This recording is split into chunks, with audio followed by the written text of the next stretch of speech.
नमस्कार. मी सूरज मांढरे, शिक्षण आयुक्त महाराष्ट्र राज्य बोलतोय. सर्वप्रथम आपल्याला नवीन वर्षाच्या खूप खूप शुभेच्छा. आणि मला खात्री आहे की हे नवीन वर्ष शिक्षक भरतीच्या आणि इतर अन्य चांगल्या उपाययोजनांच्या रूपाने सर्वांनाच चांगलं जाईल. शिक्षक भरतीच्या बाबतीमध्ये गेल्या काही दिवसांमध्ये माध्यमातून खूप वेगळ्या प्रकारच्या भावना व्यक्त केल्या जात आहेत. मी गेल्या 2 दिवसांमध्ये बऱ्याच प्रश्नांना उत्तरं देण्याचा प्रयत्न केला. फेसबुकवरती ज्या लोकांनी योग्य प्रकारे प्रश्न विचारले त्या सर्वांशी मी संवाद साधला. जे ट्रोलिंग किंवा दुसऱ्याचा अपमान करून किंवा चुकीच्या पद्धतीने व्यक्त होणारी मंडळी आहेत त्यांना मी फारशी उत्तरं दिली नाही, कारण त्यांचं समाधान करणं माझ्या क्षमतेच्या बाहेर आहे. परंतु ही उत्तरं देत असताना माझ्या लक्षात आलं की अनेक अभियोग्यताधारकांना कदाचित योग्य माहिती मिळालेली नाही किंवा जी काही माहिती उपलब्ध आहे तिचा अर्थ लावण्यामध्ये कुठेतरी काहीतरी गफलत होतीये. त्यामुळे काही गोष्टींची स्पष्टता करणं गरजेचं आहे. या सगळ्या फेसबुकवरील चर्चा, मला मिळालेले मेसेज, काही लोकांनी माझ्याशी चर्चेतून केलेली मागणी, या सगळ्या मी पाहिल्या. मला असं लक्षात येतं की जणू काही आपण 100% इंग्लिश मिडियमची भरती करीत आहोत आणि मराठीची एकही जागा आपण भरणार नाही आहोत असं काही लोकांना वाटलेलं आहे. काही लोकांना असं वाटतंय की फक्त DED केलेलं आहे इंग्लिशमधून त्यांना आपण 100% जागा देत आहोत. असे वेगळी मतांतरं दिसतात आणि या चुकीच्या फाउंडेशनवर आधारित काही मंडळी व्यक्त होताना मला दिसली. याकरता प्रथम आपण या सगळ्या गोष्टीचा उगम बघितला पाहिजे. कारण काही लोकांनी असं दाखवायला सुरुवात केली आहे की जणू काही आत्ताच नव्याने हा मीडियमचा विषय सुरू झाला आहे आणि यापूर्वी कधीही राज्यात हा विषय नव्हता आणि फक्त TITच्या मार्क्सप्रमाणे भरती होत असे. हे असं नाही आहे. हे जे मीडियमचं धोरण आहे हे 2008 सालापासूनचं आहे. 2008मध्ये पहिल्यांदा 20% जागा ज्यांनी DED इंग्लिशमधून केलेलं आहे अशांसाठी राखीव ठेवण्यात आलेल्या होत्या. हे आपण लक्षात घेतलं पाहिजे. त्यानंतर 2009ला काही GR आले, 2010ला GR आले, 13ला सेमी इंग्लिश बाबत GR आला, 18ला GR आला. 18च्या GRचा अर्थ काही मंडळी असा लावतात की ते इंग्लिशचं धोरण रद्द झालं आणि आता कोणतीही जागा इंग्लिशसाठी राखीव नाही किंवा काही करता येत नाही. आपण लक्षात घेतलं पाहिजे. काही मंडळींनी मला GR कसा वाचावा ते देखील सांगितलं. मी त्यांचे आभारी आहे, कारण 30 वर्षाच्या शासकीय सेवेनंतर काही गोष्टी सुटून जातात, पण त्याचं देखील मला माहिती काही मंडळींनी करून दिली. पण मला त्यांचं सांगणं आहे की GR हा प्रस्तावनेपासून ते शेवटपर्यंत वाचायचा असतो, कारण प्रस्तावना ही राज्यघटनेच्या उद्देशिकेसारखी असते. ज्या वेळेला आपल्याला पुढच्या गोष्टींचा काय अर्थ लावायचा असतो त्यामध्ये ती गोष्ट शासनाने का केलेली आहे याचा व्यापक उहापोह प्रस्तावनेत केलेला असतो की काय घटना होती, कोणती गोष्ट ॲड्रेस करायची होती, म्हणून आम्ही हा असा निर्णय घेतोय. तर आपण जर 2018चा शासन निर्णय वाचला तर त्यामध्ये सुद्धा स्पष्ट लिहिलं आहे की इंग्रजी माध्यमाचे जे काही विद्यार्थी अभियोग्यताधारक घ्यायचे आहेत ते किती प्रमाणात घ्यावे याची मुभा त्या स्थानिक स्वराज्य संस्थेला असल्यामुळे आता ही जी पर्सेंटेज जे टिपिकल ठरवलं गेलं होतं 20% ते काढून टाकले. धोरण रद्द केलेलं नाही शासनाने. 13चा शासन निर्णय ज्याच्यामध्ये सिमिलर टाईपची तरतूद सेमी इंग्लिशसाठी तो आजही अस्तित्वात आहे. हे आपण लक्षात घेतलं पाहिजे. आता प्रश्न असा निर्माण झाला की इंग्लिश मिडियमचे काही अभियोग्यताधारक तर व्यवस्थेमध्ये घ्यायचेच आहेत, ते तर 18च्या शासन निर्णयात पण म्हणलेलं आहे आणि मुभा दिलेली आहे. मग ते किती प्रमाणात घ्यावे आणि कुणाला इंग्लिश मिडियमचे समजावे या संदर्भात सुद्धा आपल्यातल्याच अनेक अभियोग्यताधारकांशी वेळोवेळी चर्चा केली. माझ्याकडे निवेदनं येत असत, त्या लोकांशी बोललो. ते एक सर्वसाधारणपणे असं दिसून येतं की DED इंग्लिश मिडियममधनं केलं हे पुरेसं नाही आहे. तर त्या व्यक्तीचं इंग्रजीचं ज्ञान नीट तपासलं जाणं सुद्धा गरजेचं आहे. म्हणून त्याच्यात सुधारणा करण्यासाठी आपण हा 13/10/23चा शासन निर्णय शासनाने निर्गमित केला की ज्यामध्ये खऱ्या अर्थाने चांगलं इंग्रजी असलेली मंडळी त्या जागांवरती येतील, त्यांची परीक्षाही घेतली जाईल, ही सगळी तजवीज केलेली आहे. आता हे करत असताना त्यांचं प्रमाण किती असावं, कारण 2018च्या शासन निर्णयामध्ये पुरेशा प्रमाणात घेतले जातील असं म्हणलेलं आहे. मग पुरेसं प्रमाण कसं ठरवायचं? आता ही मुभा जर क्षेत्रीय अधिकाऱ्यांना पूर्णपणे दिली तर अनेक क्षेत्रीय अधिकाऱ्यांचं म्हणणं तर असं आहे की आम्हाला पूर्णच इंग्लिश मिडियमचे लोक द्या. काहींचं म्हणणं असेल कमी प्रमाणात द्या, काहींचं वेगळंच काही असेल. तर प्रत्येक जिल्ह्यामध्ये वेगळं धोरण जर का स्थानिक अधिकाऱ्यांनी घेतलं तर त्यातून सुद्धा काही प्रश्न निर्माण होतात. उद्या कोणीही टीका करेल की या जिल्ह्यात 5% घेतलेत, त्या जिल्ह्यात 10% घेतले, या जिल्ह्यात पूर्णच घेतले. म्हणून एक सूत्रता त्यात असावी. आणि आपलं जे केंद्रीय शाळा आहेत त्या केंद्रीय शाळा एक चांगल्या प्रकारे आपल्याला डेव्हलप करायच्या आहेत. त्याकरता खूप मोठ्या प्रमाणावर निधीची तजवीज केलेली आहे. मौलाना अब्दुल कलाम आझाद योजनेमधनं सुद्धा त्यासाठी काही केंद्र शासनाकडून पैसे येणार. हे ते अनेक गोष्टी आपली डॉक्टर बाबासाहेब आंबेडकर योजना आहे, PM श्री योजना आहे. या सगळ्या गोष्टींमधून आपण हळूहळू त्याचं डेव्हलपमेंट करणार आहोत.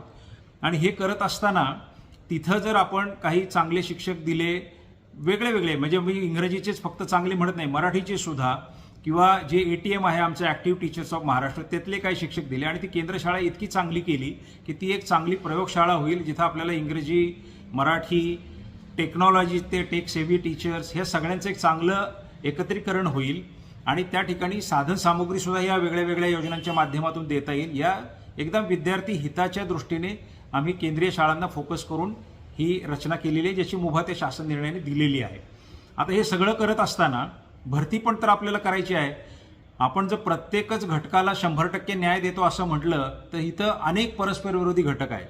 आज सुद्धा मला लोक म्हणतात की हे मीडियम वगैरेचा वाद सोडा, तुम्ही कला शिक्षक भरा, तुम्ही क्रीडा शिक्षक भरा, तुम्ही व्यवसाय शिक्षक भरा, तुम्ही सायन्सचे शिक्षक भरा, गणिताचे सगळे भरा, समाजशास्त्राचे सगळे भरा. आता हे सगळे जर भरायला गेलो तर आकडा 100% पेक्षा 200% होईल बहुतेक आपला. आणि ही अमर्याद काळासाठी भरतीची प्रक्रिया आपली चालू राहील.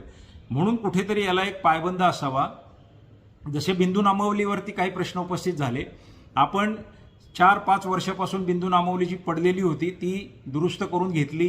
त्याचा पूर्णपणे मागासवर्ग कक्षाची बैठका घेऊन 6 महिने पाठपुरावा करून आज अद्ययावत बिंदू नामावली आपल्याकडे आहेत. कुठे काही अल्प प्रमाणात त्यामध्ये त्रुटी असतील त्या दूर ठेवण्याकरता 10% जागा सुद्धा आपण राखीव ठेवल्यात. या विषयाच्या बाबतीत सुद्धा आपल्याला मूळ शासन निर्णयांबद्दल आणि या सगळ्या प्रक्रियेबद्दल मी आता माहिती दिलेली आहे, ते आपण समजून घेतलं पाहिजे. आणि मूळ तक्रार मला अशी दिसते या विषयाबद्दल की मराठी अभियोग्यता धारकांना TIIT मध्ये जास्त मार्क्स असतील आणि इंग्रजी अभियोग्यता धारकांना जरी मार्क कमी असतील तरी तुम्ही त्यांना घेणार का. तर प्रश्न असा आहे की ज्या जागा ज्यांच्यासाठी असतात त्यावेळेला त्या जागा भरणं तर अनिवार्य असतं. हे मी तुम्हाला ऑलरेडी सांगितलं की 18चा शासन निर्णय आजही टिकून आहे, 2013चा शासन निर्णय अजूनही टिकून आहे आणि 2017 सालच्या भरतीमध्ये सुद्धा त्याच पद्धतीने भरती झालेली होती. असं असून सुद्धा आपल्याला चांगल्या प्रकारचे शिक्षक मिळावेत याकरता आपण परीक्षेची तरतूद ठेवली आहे. आता हा जो मुद्दा जो वारंवार ह्या मुद्द्याभोवती आपण फिरतो आहोत की मग गुणवत्तेचं काय होणार, तर गुणवत्ता कशी मोजायची, म्हणजे जे त्रिभाषा सूत्र नवीन एज्युकेशन पॉलिसीमध्ये स्वीकारलं गेलेलं आहे त्याला सुद्धा न्याय द्यावा लागणार आहे. कारण मातृभाषेतून शिक्षण देणं हे गरजेचं आहे. मी स्वतः मराठी मीडियममधून शिकलेलो आहे, त्यामुळे हा गैरसमज मराठी मीडियमच्या मुलांनी दूर करावा की इंग्रजीबद्दल काही फार विशेष प्रेम वगैरे मला आहे, मला इंग्रजी चांगलं येतं, मराठी चांगलं येतं, त्यामुळे तो मुद्दा नाही. परंतु आज धोरण तसं आहे, धोरणामध्ये स्पष्ट आहे की काही प्रमाणामध्ये ती मुलं परीक्षेमध्ये घ्यावी लागणार आहेत आणि त्याचं पिटिशन सुद्धा उच्च न्यायालयामध्ये पेंडिंग आहे. उद्या तिकडं उत्तर देताना सुद्धा तुम्ही अचानकपणे या धोरणाला कशी तिलांजली दिली याची जबाबदारी सुद्धा शासनावर आणि प्रशासनावर आहे. त्यामुळे दोन्हीचा एक मध्यबिंदू साधून काही प्रमाणामध्ये इंग्रजी मीडियमचे देखील विद्यार्थी आपल्याला पाहिजेत, शिक्षक पाहिजेत, काही प्रमाणामध्ये मराठी मीडियमचे पाहिजे. अर्थात मराठी मीडियमचे विद्यार्थी शिक्षक हे काही पटीने जास्त असणार आहेत इंग्रजी मीडियमपेक्षा. याचा सारासार विचार करून बॅलन्स करून हा 13/10/23चा शासन निर्णय निघालेला आहे. त्यात हा जो दावा आहे की मराठी मीडियमचे मार्क्स आणि इंग्लिश मीडियमचे मार्क ह्याकरता परीक्षेची तजवीज केलेली आहे. ह्या परीक्षेचं स्वरूप काय असावं आणि ह्या परीक्षेमध्ये येण्याकरता, ह्या परीक्षेमधून आपलं इंग्रजीचं स्किल दाखवण्याकरता सर्वांना संधी देता येईल किंवा काय, ह्याबद्दल आम्ही ऑलरेडी विचार करत आहोत. कारण कुणाचवर अन्याय करणे हा दुरान्वय सुद्धा कुणाच्या मनामधला विचार नाही. जरी काही मंडळी त्याला तसा रंग देत असला असं कधी होऊ शकत नाही. अन्यथा ज्या भरती प्रक्रियेकरता इतक्या अटी होत्या त्या सगळ्या पूर्ण करण्याची आम्ही काळजी घेतली नसती. आज आधार लिंकिंग असेल, संच मान्यता असेल, बिंदू नामावली असेल, हे सगळे अडथळे पार करत करत आपण या टप्प्यावर पोहोचलोय. त्यामुळे हे यशस्वी व्हायला पाहिजे, हे शेवटाकडे गेलं पाहिजे, लवकर गेलं पाहिजे अशी आपली भावना आहे आणि त्याकरता आपण प्रयत्न करतोय. काही मंडळी खूप महत्त्वाकांक्षी सूचना पण देत आहेत की तुम्ही सगळ्यांची परीक्षा घ्या, सगळ्यांना संधी द्या, काही म्हणतात आणखी काही करा. आता हे सगळं करण्याकरता जो वेळ लागेल तो कदाचित इतका वेळ लागेल की हे आचारसंहिता पण लागू शकते, त्यानंतर पुन्हा वेगळी संच मान्यता करावं लागेल. नवीन अकॅडमिक वर्ष सुरू झाल्यावर विद्यार्थ्यांच्या संख्येत बदल झालेला असेल, शिक्षक सेवानिवृत्त झालेले असतील, तर ह्या सगळ्या चरकात आपण अडकायचं का आपण भलेही समाधान सगळ्यांचं नको हो, पण अन्याय कोणावर होत नाही अशी काही व्यवस्था स्वीकारायची, हा प्रश्न आहे. त्यामुळे मला असं वाटतं की बऱ्याच गोष्टींवरती मी स्पष्टता आपल्याला केलेली आहे. आणि शेवटचा मुद्दा जो राहतो गुणांकनाचा, त्याला ही जी परीक्षा आम्ही घेणार आहोत, ज्याला इंग्लिश मिडियमच्या विद्यार्थ्यांना देखील सामोरं जावं लागणार आहे आणि तशी मुभा आतापर्यंतच्या शासन निर्णयांमध्ये दिलेली आहे. तर त्या मुभेचा वापर करून त्या परीक्षेची व्याप्ती अशी ठेवून की मराठीतल्या गुणवत्ताधारकांना सुद्धा त्याची संधी देता येईल का काय, याच्यावरती आम्ही गेल्या अनेक दिवसांपासून विचार करतोय. परंतु या संदर्भात अनेक याचिका सुद्धा प्रलंबित आहेत. मराठी माध्यमांच्या अभियोग्यताधारकांनी केलेली पण याचिका आहे, इंग्लिश मिडियमच्याही अभियोग्यताधारकांनी केलेली याचिका आहे आणि कोर्टाला देखील आपल्याला उत्तर द्यायचं आहे.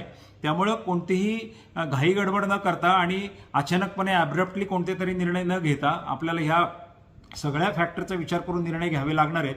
म्हणून त्याकरता काय स्कोप ठेवता येईल का याचा आम्ही गांभीर्याने विचार करतोय. मला असं वाटतं की अपेक्षा अनंत आहेत. सगळ्यांच्या अपेक्षा पूर्ण करणं कधीच कुठल्या शासन व्यवस्थेला शक्य होऊ शकत नाही, कारण काही अपेक्षा या परस्पर विरोधी असतात. म्हणून आपल्या सर्वांना माझी विनंती ही राहील की अनेक वर्षानंतर आपण ही भरती प्रक्रिया करत आहोत, अनेक अडथळे पार करून करत आहोत, अनेक अपेक्षांना पूर्ण करण्याचा प्रयत्न करत आहोत. म्हणून संयम ठेवला पाहिजे. आपल्याला नोकरी मिळावीच या एकमात्र उद्देशाने प्रेरित न होता आपण व्यवस्थेकडे पण बघितलं पाहिजे, कारण आपला शैक्षणिक दर्जा हा एक आता वेगळा विषय होऊन बसलेला आहे. त्यामुळं चांगल्या अभियोग्यताधारकांना संधी मिळावी हाच प्रशासनाचा प्रयत्न राहील. गेल्या 1-2 दिवसातल्या ज्या मी फेसबुक पोस्ट बघितल्या, मी इतका कधीच फेसबुकवरती इन्व्हॉल्व नव्हतो. पहिल्यांदाच मी ते बघितलं, कारण गैरसमज ह्या टोकापर्यंत गेले होते की मला त्यात हस्तक्षेप करणं गरजेचं वाटलं. पण इतका मी जास्त रिस्पॉन्स दिला की काही लोकांना ते माझं फेक अकाउंट आहे का काय असं वाटायला लागलं होतं. परंतु ते फेक अकाउंट नव्हतं. मी उत्तरं देत होतो जे प्रश्न योग्य प्रकारे विचारले जात होते. पण यामध्ये मला एक गोष्टीचं वैषम्य पण वाटलं की जे भावी शिक्षक म्हणून मैदानात उतरलेले आहेत, त्यांची भाषा, त्यांची ट्रोलिंगची पद्धती, त्यांनी शासन निर्णय न वाचता उपस्थित केलेले प्रश्न, हे चित्र थोडं चिंताजनक आहे. तर मला आपल्याला हे सांगायचं की अजून ह्या रोगांचा लागण ज्यांना झालेली नाही, की ट्रोलिंग, अपमानजनक बोलणं, दुसऱ्यांचा उपमर्द करणं, चुकीच्या पद्धतीने मॅसेज पसरवणं, यांचा लागण ज्यांना झाली नाही त्यांनी स्वतःला जपावं. कारण तुम्ही शिक्षक होणार आहात, तुम्ही विद्यार्थी घडवणार आहात. त्यामुळे तुम्ही खऱ्या अर्थाने या सगळ्या गोष्टीची ताकद होणार आहात. या अशा गोष्टींपासून आपण शक्यतो स्वतःला जपलं पाहिजे. जरी किती प्रकारे कोणी अपमानजनक काही बोललं तरी मी त्यावर काही प्रतिक्रिया दिलेली नाही. उलट मी जाणीव करून दिलेली आहे की चुकीच्या पद्धतीने विषयांची मांडणी करणं, यातून प्रक्रिया धोक्यात येऊ शकते आणि तिथून नुकसान होतं. म्हणून पुन्हा एकदा मला सर्वांना आपल्याला सांगायचं आहे की आपल्या सर्वांना माझ्या खूप मनापासून शुभेच्छा आहेत. एक आपल्याला मी निश्चित हमी देतो की शिक्षण विभागात कोणताही निर्णय घेत असताना केवळ आणि केवळ विद्यार्थी हित हेच समोर ठेवून आम्ही सगळेजण काम करत आहोत. त्यामध्ये कोणाचंही कोणतंही 1% दुमत नाही आहे. आपण ही प्रक्रिया अतिशय व्यवस्थितरित्या पार पाडू. जे काही कोर्ट केसेस आहेत त्यालासुद्धा योग्य प्रकारे सामोरं जाऊ. तिथे देखील आपण कोर्टाचं समाधान करू आणि सर्वांना समसमान न्याय दिल्याची भावना ही प्रत्येकाला वाटेल अशा पद्धतीने भरती करू. समाधान किती लोकांचं होईल याची मी शाश्वती देऊ शकत नाही. मी पुन्हा सगळ्यांना तुम्हाला मनापासून शुभेच्छा देतो आणि शासन सेवेमध्ये, शिक्षण क्षेत्रामध्ये आपलं स्वागत करण्यासाठी मी स्वतःसुद्धा खूप इच्छुक आहे आणि आतुर आहे. धन्यवाद.